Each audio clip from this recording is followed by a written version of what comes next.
Señor Dios, por la divinidad de Dios y la claridad de Cristo resucitado, le haga ver que existe también seguro, derramamos alma y culpa a los siglos cerca de eternos corazones. Esa que nos pedimos. También Jesucristo, por nuestro Señor, que como Dios que para la vida y del Espíritu Santo, de los siglos y siglos. Amén.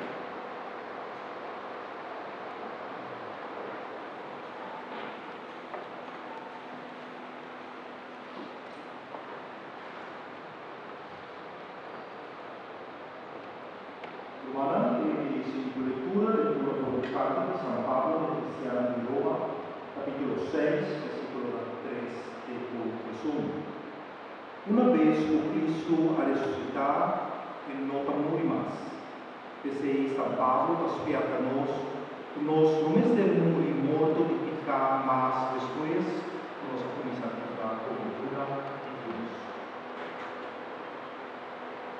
Irmãos, estimado, vos não sabe conosco da batizar de Jesucristo Jesus, nos da batizar de seu morto. Pensei, por meio do bautismo, nos verdadeirá junto com Cristo de seu morto. Para, despois, Cristo a ressuscitar do morto, por meio do poder glorioso de casa, assim também la conoscenza de novidade divina.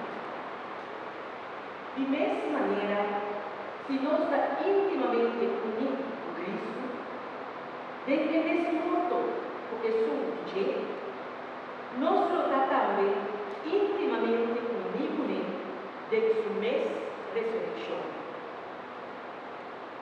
Nós está, ele viu o de nós, está crucificado junto com Cristo, para desnascer de que culpa de picar aqui, e para nós não estar cativo de picar mais.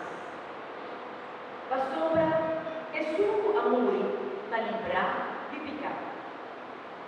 Pero, se nós amores junto com Cristo, nós está querendo que nós lo viva junto com Ele também.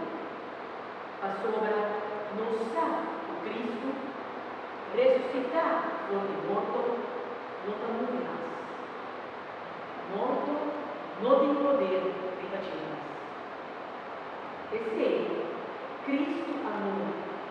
E amor, a motivo de ficar um dia e para sempre.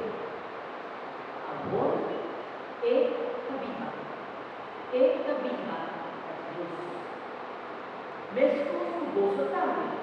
De ser considerados mortos para pecar, pero vivo para Deus, em Cristo Jesus. Palavra